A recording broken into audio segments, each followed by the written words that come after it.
జుంటి తేనె ధారల కంటే మధురమైన వాక్యాన్ని అనుదినము విందాం, అందరికీ వినిపిద్దాం. వాడుక భాషలో పరిశుద్ధ గ్రంథ ధ్యానము. ఆదికాండము 39వ అధ్యాయము. ఇస్మాయేల్ జాతి వాళ్ళు యోసేపును ఈజిప్టుకు తీసుకువెళ్లారు. ఈజిప్టు దేశస్థుడు పోతీఫరు అతన్ని అక్కడికి తీసుకుని వచ్చిన వాళ్ళ దగ్గర కొనుక్కున్నాడు.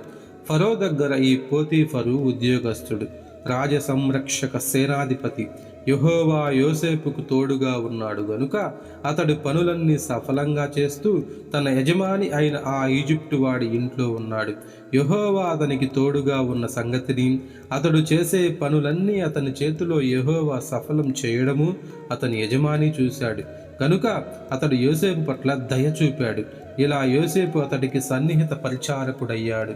ఆ మనిషి తన ఇంటి మీద యోసేపును నిర్వాహకునిగా నియమించి తనకు కలిగినదంతా అతని చేతికి అప్పగించాడు. ఇలా తన ఇంటి మీద తనకు కలిగిన దానంతటి మీద నిర్వాహకుడుగా యోసేపును నియమించిన నాటి నుండి యోసేపు కారణంగా యెహోవా ఆ ఈజిప్టు వాడి ఇంటికి ఆశీస్సులు అనుగ్రహిస్తూ వచ్చాడు. యెహోవా ఆశీస్సులు అతని ఇంట్లో, పొలాల్లో అతనికి కలిగిన దానంతటి మీద ఉండేవి. ఈ విధంగా తన ఆస్తినంతా యోసేపు చేతికి అప్పజెప్పి, యోసేపు ఉన్నాడు కదా అనుకొని తాను తినే ఆహారం తప్ప మిగతా